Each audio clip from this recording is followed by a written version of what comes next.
anything strange in this picture? Does anything in this picture make sense to you? Do you see anything strange in this picture? Does anything in this picture make sense to you? This is the Pacific Ocean. The equator's probably dead center. And you don't see any equatorial belt of water. You see a patch of water north and east of Hawaii. The southern hemisphere, you still can see some resemblance of a jet stream. You see the clockwise rotation of dry, low pressure areas that are almost exactly the same size. When you have that well formed of a system, you're usually talking about hot water, but there's no water in those systems.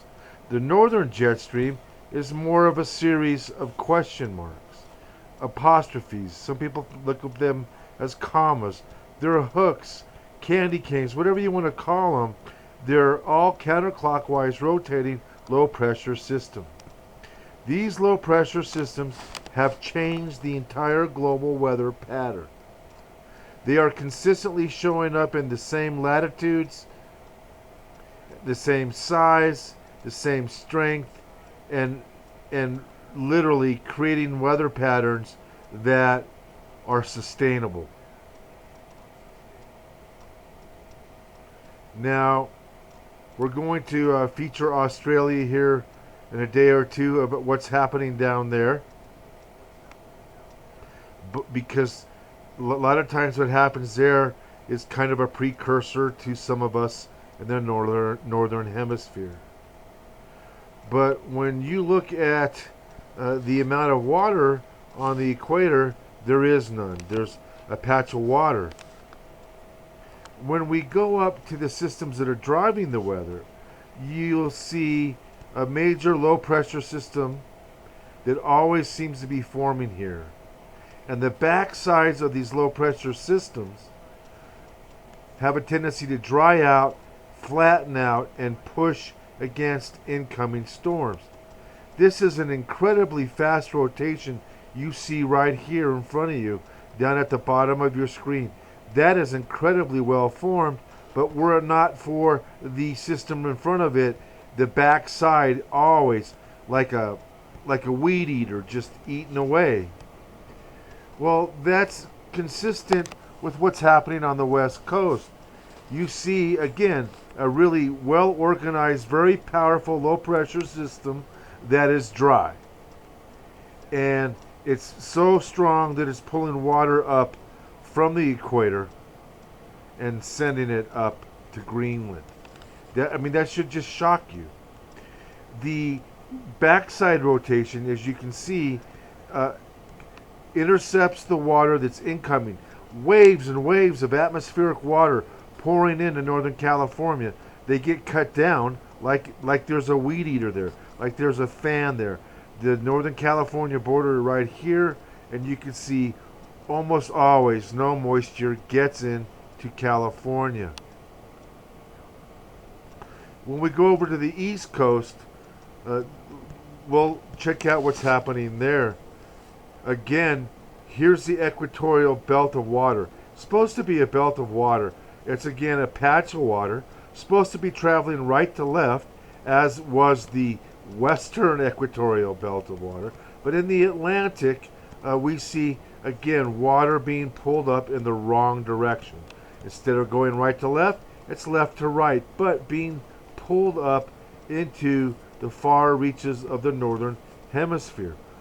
These systems that are doing it are incredibly powerful, and some of them aren't even visible on satellite because there's no water in them, which completely worked against all known patterns of atmospheric physics.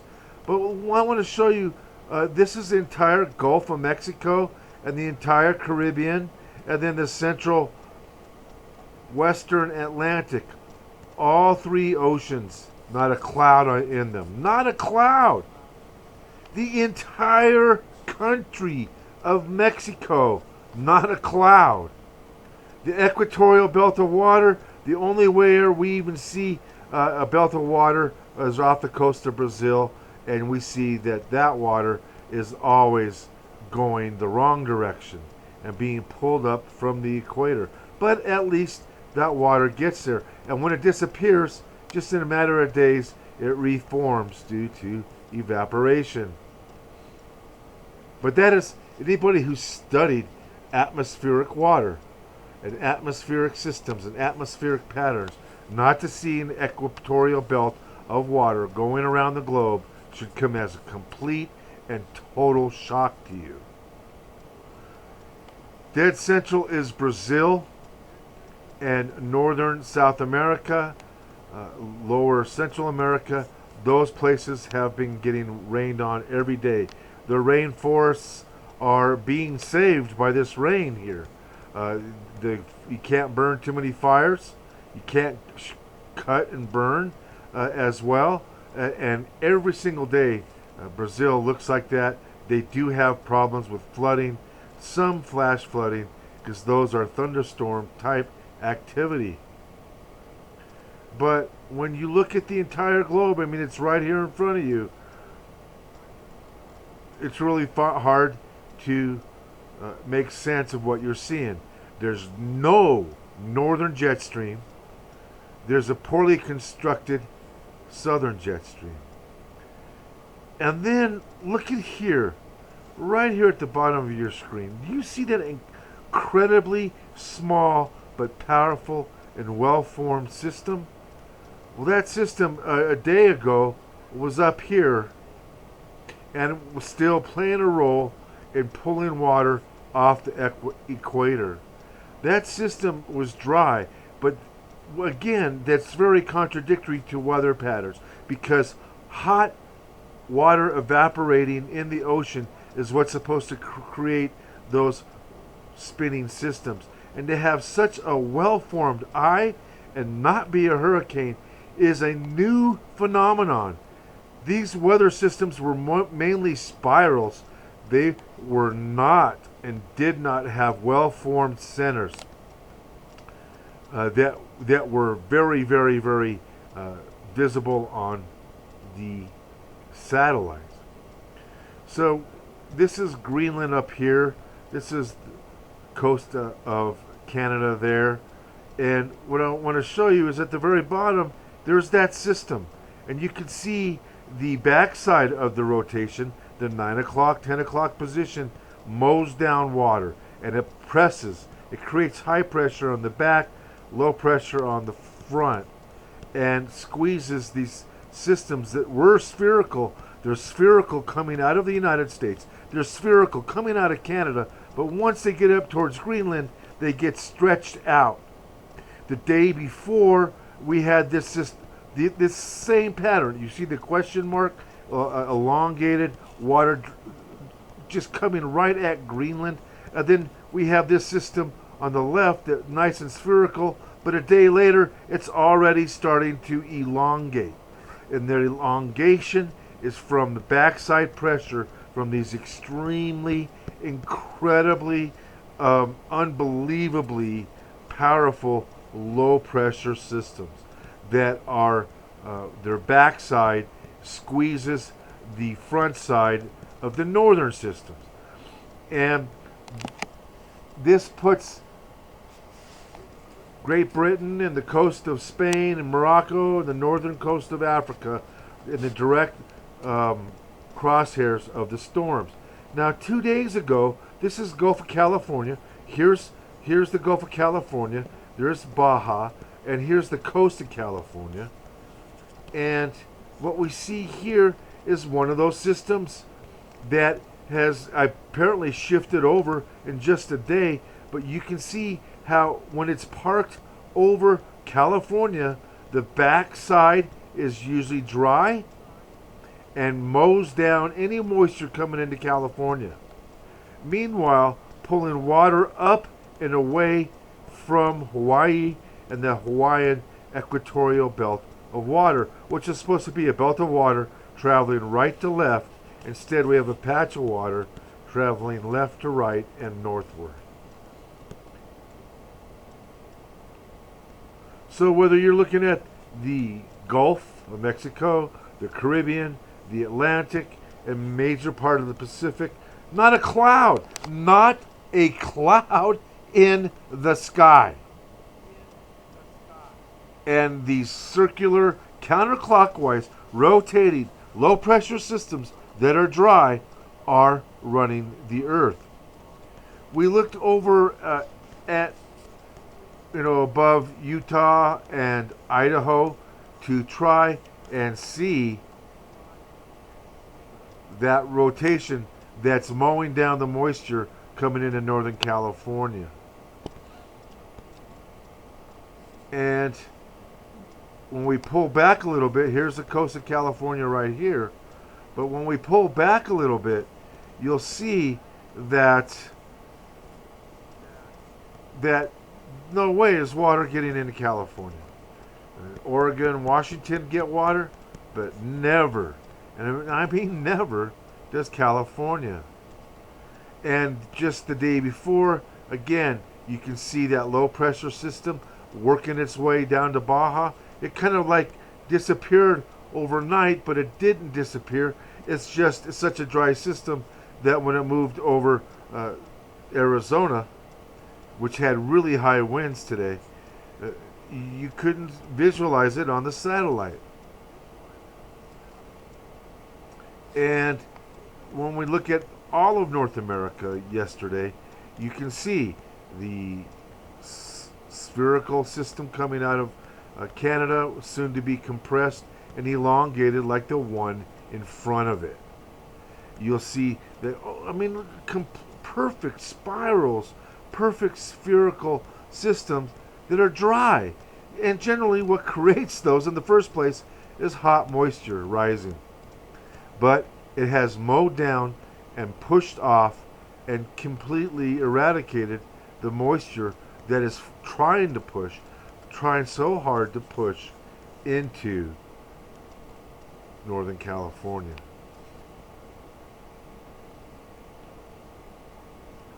And yesterday we take a closer look at that system coming out of Canada. You see it, they're spherical. It's not elongated in the void.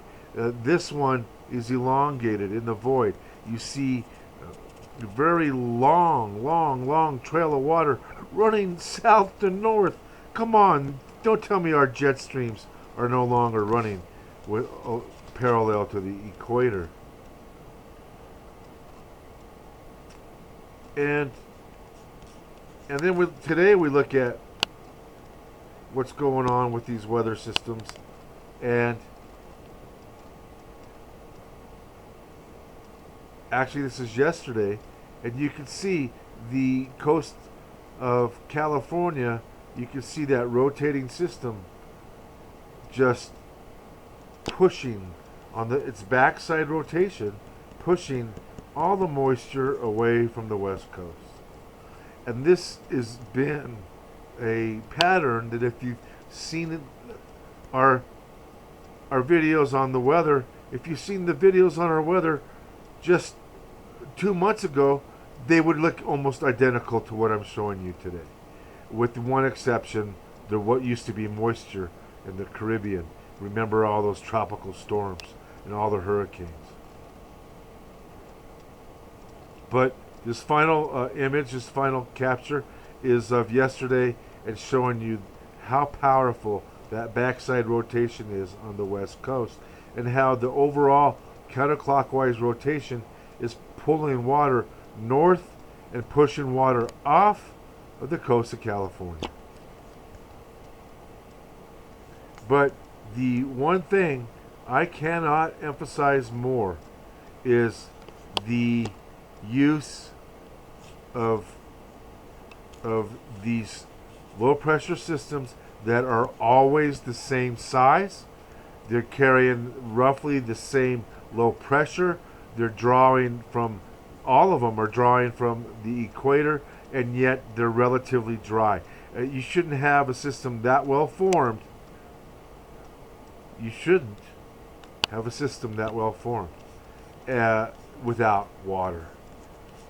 So when they're all the same size and they all do the same thing and they all keep showing up in the same parts of the globe and they're all pulling water off the equator and they're all influencing the weather and they never seem to shift, that really reeks. It reeks of ionosphere heaters that heat the ionosphere. You can read about them in Wikipedia. You can read about them in science journals. You could even go to patents on weather modification. You could use HARP, very low frequency radio waves, but you could also use other forms of ionosphere heating.